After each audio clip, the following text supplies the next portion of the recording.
আসসালামু আলাইকুম সবাইকে। কেমন আছো সবাই?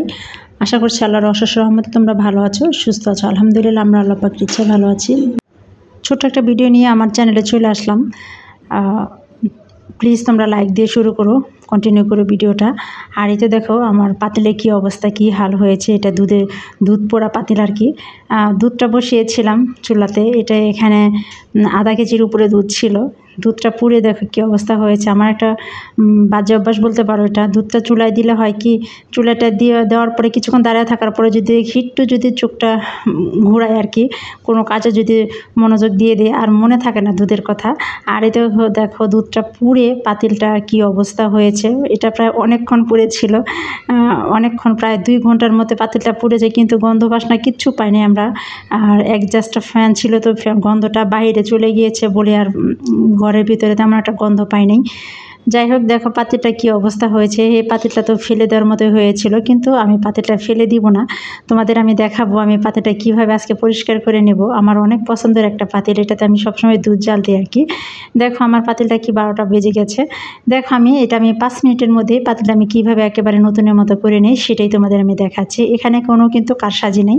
তোমরা A to Z ভিডিওটা দেখলেই বুঝতে পারবা যে আমি এখানে কোনো চালাকি করি নাই।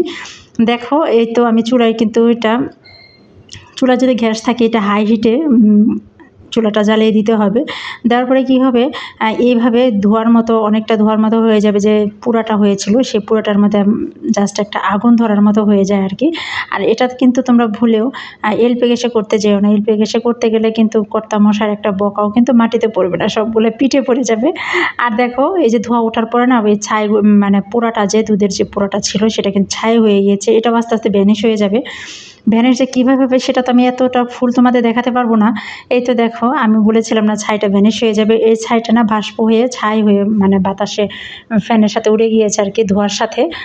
আর দেখো পাতিলটা কিন্তু অলরেডি অনেকটাই পরিষ্কার হয়ে আসছে। মাত্র একটা সাইড একটু অল্প ছিল, সেটাও পরিষ্কার হয়ে গেল।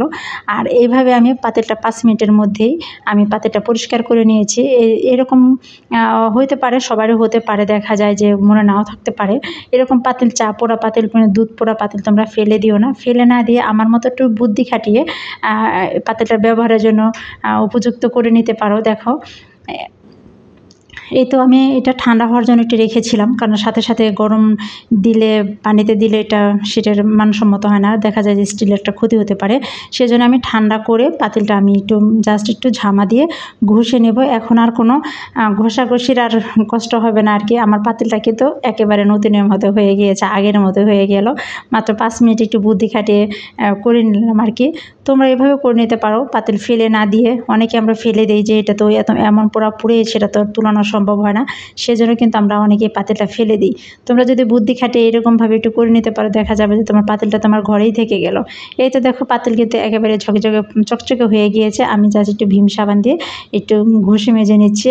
আর A to Z তো আমি তোমাদের দেখালাম, এখানে কোনো কারসাজি হয় নাই, একেবারেই মানে সত্য ঘটনা যেটা। পাতিল একেবারে আমি নতুনের মতো করে নিয়েছি 5 মিনিটের মধ্যে। তোমরা চাইলে এইভাবে করে নিতে পারো। অনেক সময় এরকম হয় যে চুলায় কিছু দিলে অনেক মনে থাকে না, আবার হয়তো অনেকের মনে থাকে, কিন্তু আমার বেলায় সে উল্টো। আমি সব কিছু রান্না করব ঠিক আছে, যখন আমি দুধটা চুলায় দিব তখন একেবারে আমার পাতিলের কথা আর মনেই থাকে না। বড় প্রায় কয়েকদিন পর পরই এরকম হয়। আবার দেখা যায় যে দুধ শুকিয়ে একবার পাতিলের সাথে লেগে গিয়েছে, তখন মনে হয় যে দুধ চুলায় দিয়েছি। দেখো যাই হোক, আমি তো দেখিয়ে দিলাম আমি পোড়া পাতিল কীভাবে, ফেলে দেওয়া পাতিল আমি কীভাবে পরিষ্কার করে নিলাম মাত্র 5 মিনিটের মধ্যেই। আজকে তাহলে এই পর্যন্তই। আসসালামু আলাইকুম সবাইকে, আল্লাহ হাফেজ।